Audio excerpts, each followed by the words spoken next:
तो लीजिए बच्चा पार्टी, बहुत बहुत स्वागत है आप सभी का आज की क्लास में। और मैं आप सभी के सामने पॉलिटी का एक और अध्याय, नया चैप्टर लेके आया हूं। और आप सभी को तो पता ही है कि पॉलिटी, हमारा संविधान पढ़ने में कितना बहुत आनंद आता है, कितना बहुत अच्छा लगता है। तो चलिए ज़्यादा वक्त को जाया नहीं करता, वो बहुत ही शानदार आगे बढ़ते हैं। कल तक मैंने आप सभी को 1935 मतलब भारत स्वतंत्रता अधिनियम 1935 के बारे में पढ़ा दिया था, ठीक है ना। चलिए आगे चलते हैं। अब आता है भारतीय स्वतंत्रता अधिनियम 1947। कौन सा अधिनियम? भारतीय स्वतंत्रता, ओए कोई बात नहीं, अधिनियम 1947। भारतीय स्वतंत्रता अधिनियम 1947, इसके बारे में पढ़ेंगे। कृपया कीप साइलेंट रहें आप सभी और बात नहीं करना, ठीक है। स्टार्ट करते हैं, बहुत ही शानदार। तो इस अधिनियम की जो शुरुआत होती है वो कब से होती है बच्चा पार्टी? 20 फरवरी 1947 को ब्रिटिश प्रधानमंत्री क्लीमेंट एटली ने घोषणा की कि 30 जून 1947 को भारत में ब्रिटिश शासन समाप्त हो जाएगा। कब हो जाएगा? 30 जून 1947 को भारत में ब्रिटिश शासन समाप्त हो जाएगा। इसके बाद सत्ता उत्तरदायी भारतीयों के हाथों में सौंप दी जाएगी। इस घोषणा पर मुस्लिम लीग ने आंदोलन किया। देखिए ध्यान रखना इस बात का, इस घोषणा पर किसने आंदोलन किया है? मुस्लिम लीग ने आंदोलन किया और भारत के विभाजन की बात कही। फिर से सुनिए, कब की बात है? 20 फरवरी की बात है। 20 फरवरी 1947 को ब्रिटिश प्रधानमंत्री क्लीमेंट एटली ने घोषणा की कि 30 जून 1947 को भारत में ब्रिटिश शासन समाप्त हो जाएगा। कब की बात हुई? 30 जून 1947 को भारत से ब्रिटिश शासन क्या हो जाएगा? समाप्त हो जाएगा। भारत से ब्रिटिश शासन समाप्त करने की घोषणा कब हुई? कब हुई है घोषणा? 30 जून 1947 को, ठीक है। आपत्ति किसने जताई है इस पर? आपत्ति मुस्लिम लीग।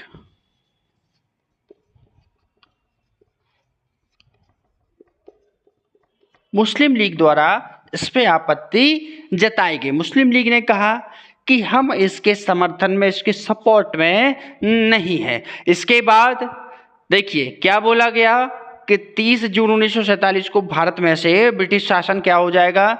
समाप्त हो जाएगा। इसके बाद सत्ता उत्तरदायी भारतीय हाथों में सौंप दी जाएगी। ओके। इस घोषणा पर मुस्लिम लीग ने आंदोलन किया और भारत के विभाजन की बात कही। जब आंदोलन किया और भारत के विभाजन की बात हुई तो फिर से एक आदेश निकाला गया। क्या किया? 3 जून 1947 को ब्रिटिश सरकार ने फिर से स्पष्ट किया। कब स्पष्ट कर दिया? 3 जून। आज थोड़ा सा जो है ये हरकत हो रही है। 3 जून 1947 को ब्रिटिश सरकार ने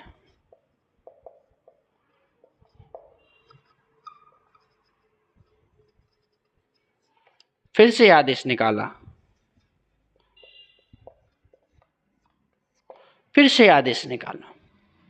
क्या आदेश निकाला है? कहा, स्पष्ट किया कि 1946 में गठित संविधान सभा द्वारा बनाया गया संविधान उन क्षेत्रों में लागू नहीं होगा। ध्यान रखना, क्या कहा? 3 जून 1947 को ब्रिटिश सरकार ने फिर से कहा, स्पष्ट कर दिया कि 1946 में गठित संविधान सभा द्वारा बनाया गया संविधान उन क्षेत्रों पर लागू नहीं होगा जो इसे स्वीकार ही नहीं करेंगे। सीधी सी बात है। 1946 में जो संविधान सभा द्वारा संविधान बनाया गया था, 1946 में बनाया गया था जो संविधान सभा द्वारा संविधान, उसके बारे में कहा 3 जून 1947 को ब्रिटिश सरकार ने कि भैया संविधान उन क्षेत्रों में लागू नहीं होगा जो इसे स्वीकार ही नहीं करेंगे। उसी दिन 3 जून 1947 को वायसराय लॉर्ड माउंटबेटन, लॉर्ड फिर से हटा दिया है मैंने, तो वायसराय कौन थे? माउंटबेटन ने विभाजन की योजना पेश की। कब कर दी? 3 जून 1947 को। कहाँ लिख दूं मैं? चलो यहाँ लिख देता हूँ। 3 जून 1947 को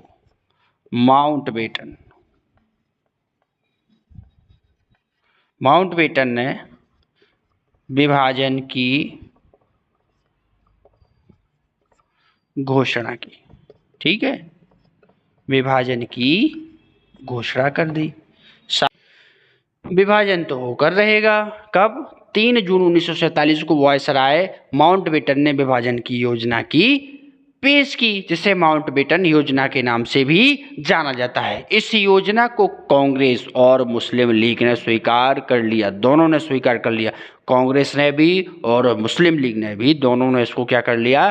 स्वीकार कर लिया। इस प्रकार भारतीय स्वतंत्रता अधिनियम 1947 बनाकर उसे लागू तक कर दिया। इसी प्रकार बना भारतीय स्वतंत्रता अधिनियम 1947। ठीक है, कब से प्रक्रिया स्टार्ट हुई है? तो 30 जून 1947 को जो है क्या करना था? देश आज़ाद करना था, लेकिन बीच में मुस्लिम लीग ने अपना 3-5 कर दिया। इस कारण से 3 जून 1947 को क्या हो गया? आदेश दोबारा निकाला गया कि भैया ध्यान रखना, जो 1946 में संविधान सभा द्वारा संविधान बनाया गया था वो उन क्षेत्रों पर ही लागू हुआ जो इसको स्वीकार करेंगे, और जो इसको स्वीकार नहीं करेंगे उन क्षेत्रों पर जिंदगी में लागू नहीं कर पाओगे, तुम कुछ भी कर लो। ठीक है, और उसके बाद फिर 3 जून 1947 को उन्हें ये कह दिया गया विभाजन भी करेंगे, तो इसलिए उस समय वायसराय कौन थे? माउंटबेटन थे, तो उन्होंने उस योजना का नाम माउंटबेटन योजना रखा। बस इतनी सी बात है। और भारतीय स्वतंत्रता अधिनियम इसी प्रकार से 1947 में बनाकर उसे लागू कर दिया गया। ठीक है, यहाँ तक सबका क्लियर है?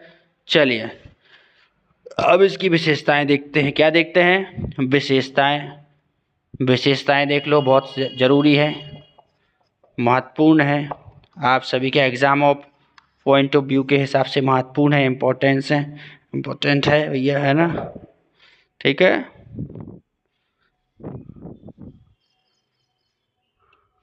चलिए विशेषताएं। इसने भारत में ब्रिटिश राज समाप्त कर 15 अगस्त 1947 को इसे स्वतंत्र और संप्रभु राष्ट्र घोषित कर दिया। सबसे पहली विशेषता है ब्रिटिश शासन समाप्त। ठीक है, और 15 अगस्त को 1947 को स्वतंत्र संप्रभु राष्ट्र घोषित हुआ। ठीक है, चलिए दूसरा क्या है? इसने भारत का विभाजन कर 2 स्वतंत्र डोमिनियन संप्रभु राष्ट्र भारत और पाकिस्तान का सृजन किया, जो तो हम आपको पहले भी बता चुके हैं। ठीक है ना? तो क्या किया? भारत का विभाजन कर 2 स्वतंत्र राष्ट्रों में विभक्त कर दिया, भारत और पाकिस्तान, और जिन्हें ब्रिटिश राष्ट्रमंडल से अलग होने की स्वतंत्रता थी। या तो ये ज्वाइन रह सकते थे या अलग हो सकते थे। तो क्या? भारत और पाक अलग अलग हो गए, दोनों डोमिनियन।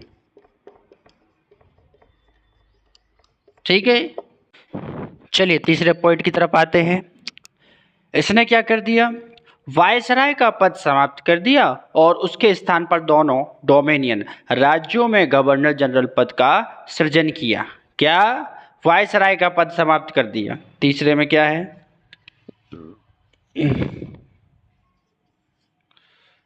वायसराय का पद समाप्त कर गवर्नर जनरल का सृजन किया। वायसराय का पद समाप्त कर गवर्नर जनरल का सृजन किया। ध्यान रखना इस बात का। जिसकी नियुक्ति नए राष्ट्र की कैबिनेट की सिफारिश पर ब्रिटेन के ताज को करनी थी, इन पर ब्रिटेन की सरकार का कोई नियंत्रण नहीं होना था। ध्यान रखिए, नियुक्ति तो करेगी ब्रिटेन की जो सरकार है, ठीक है, लेकिन ब्रिटेन का इस पर कोई ऐसा नियंत्रण नहीं होगा जैसा पहले था। अगला है, इसने दोनों राज्यों संविधान सभाओं को अपने देशों का संविधान बनाने और उसके लिए किसी भी देश से संविधान को अपनाने की शक्ति दी। सभाओं को यह भी शक्ति थी कि वे किसी भी ब्रिटिश कानून को समाप्त करने के लिए कानून बना सकती थी। यहाँ तक कि उन्हें स्वतंत्रता अधिनियम को भी निरस्त करने का अधिकार था। सीधी सी बात है, उनको समस्त कानून दे दिए गए, उनसे ये कह दिया गया कि आपके लिए आप फ्री हैं, किसी भी देश का संविधान जो भी आपको पसंद है, आपको उचित लगता है, उसको उचित के अनुसार उसको अपने देश के लिए यूज कर सकते हो। ठीक है,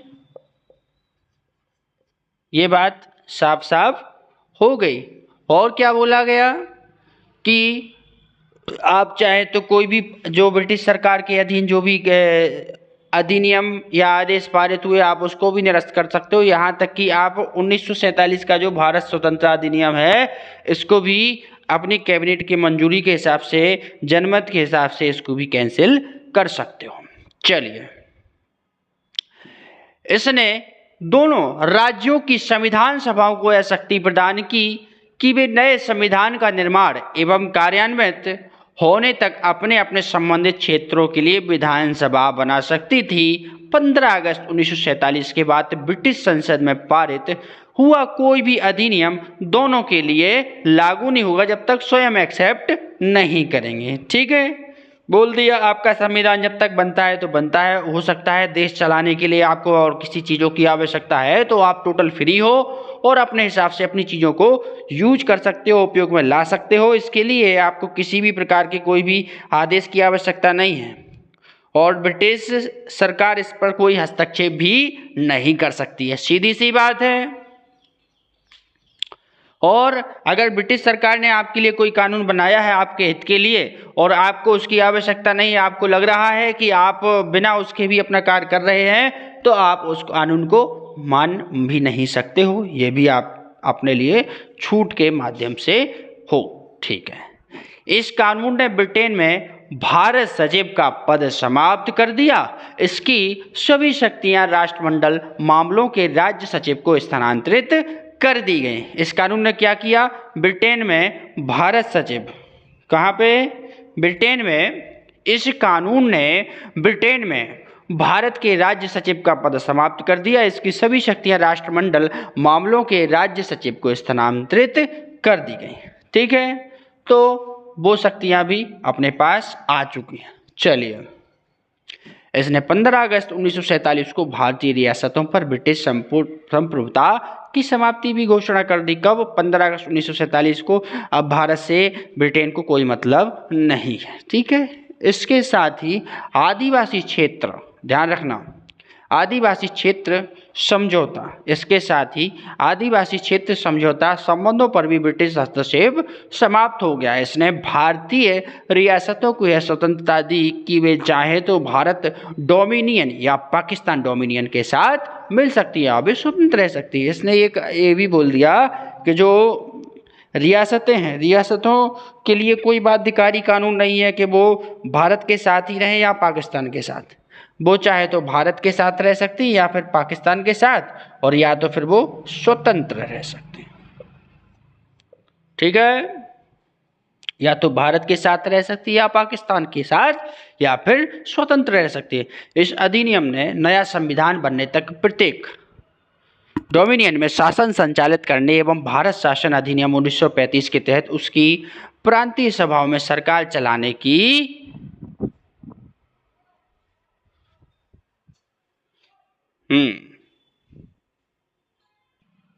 व्यवस्था की, सरकार चलाने की क्या की व्यवस्था की। हालांकि दोनों डोमिनियन राज्यों को इस कानून में सुधार करने का अधिकार था।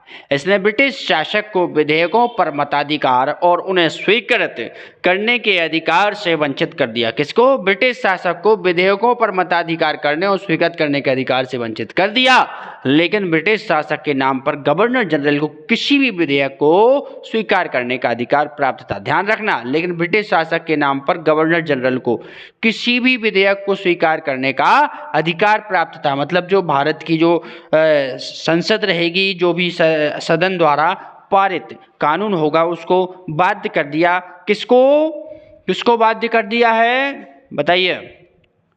गवर्नर जनरल को बाध्य कर दिया कि वो इसको क्या करेगा, विधेयक को स्वीकार ही करेगा, क्योंकि जो भारतीय चाहेंगे वही होना है। हमारा देश आज़ाद हो चुका है। तो एक बार आप सभी बोलिए जय हिंद जय भारत, जय हिंद जय भारत, जय हिंद जय भारत।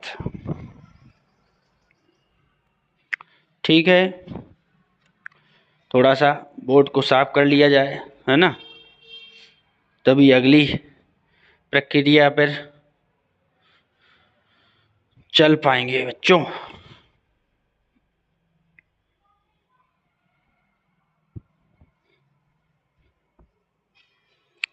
चलिए अगला है, क्या है अगला? हाँ, थोड़ा शांति रखिए। इसके अंतर्गत भारत के गवर्नर जनरल एवं प्रांतीय गवर्नरों को राज्यों का संवैधानिक प्रमुख नियुक्त किया गया। ध्यान रखना, क्या किया गया? इसके अंतर्गत भारत के गवर्नर जनरल एवं प्रांतीय गवर्नरों को राज्यों का संवैधानिक प्रमुख नियुक्त किया गया। इन्हें सभी मामलों पर राज्यों की मंत्री परिषद के परामर्श पर कार्य करना होता था। इन्हें सभी मामलों पर राज्यों की मंत्री परिषद के परामर्श पर कार्य करना होता था। इसने शाही उपाधि से भारत का सम्राट समाप्त कर दिया। ध्यान रखिए, भारत का सम्राट शाही उपाधि से किस कानून के तहत हुआ? यह हुआ 1947। क्या? भारत का सम्राट, ये इसको समाप्त कर दिया गया। भारत का सम्राट जो है इसको समाप्त कर दिया गया। ठीक है, इसने भारत के राज्य सचिव द्वारा सिविल सेवा में नियुक्तियां करने और पदों में आरक्षण करने की प्रणाली समाप्त कर। ठीक है, सिविल सेवा में नियुक्ति क्या करने और पदों में आरक्षण करने की प्रणाली को समाप्त कर दिया। और 15 अगस्त 1947 से पूर्व के सिविल सेवा कर्मचारियों को वही सुविधाएं मिलती रही जो उन्हें पहले से प्राप्त थी। देखिए, जो पहले 15 अगस्त 1947 के पहले, 15 अगस्त 1947 के पहले जो सिविल सेवक थे उनको वही अधिकार व शक्तियां प्राप्त रही। ठीक है, उनको वही अधिकार व शक्तियां प्राप्त रही। उनकी अधिकार शक्तियों से कोई भी भेदभाव नहीं किया गया। ठीक है, 14-15 अगस्त 1947 की मध्य रात्रि को भारत में ब्रिटिश शासन का अंत हो गया और समस्त शक्तियां दोनों स्वतंत्र भारत और पाकिस्तान को स्थानांतरित कर दी गई। लॉर्ड माउंटबेटन भारत के प्रथम गवर्नर जनरल बने। उन्हें जवाहरलाल नेहरू को भारत के पहले प्रधानमंत्री के रूप में शपथ दिलाई और 1946 में बनी संविधान सभा को स्वतंत्र भारत की संसद के रूप में स्वीकार कर लिया गया। चलिए बच्चों, आज की क्लास को इतना ही रखते हैं। मिलते हैं कल की क्लास में। और आप सभी से आशा करता हूं कि यहाँ तक आपको सभी को समझ में आया होगा। तो बच्चों एक बार मेरे साथ बोलिए जय हिंद जय भारत, जय हिंद जय भारत, जय हिंद जय भारत।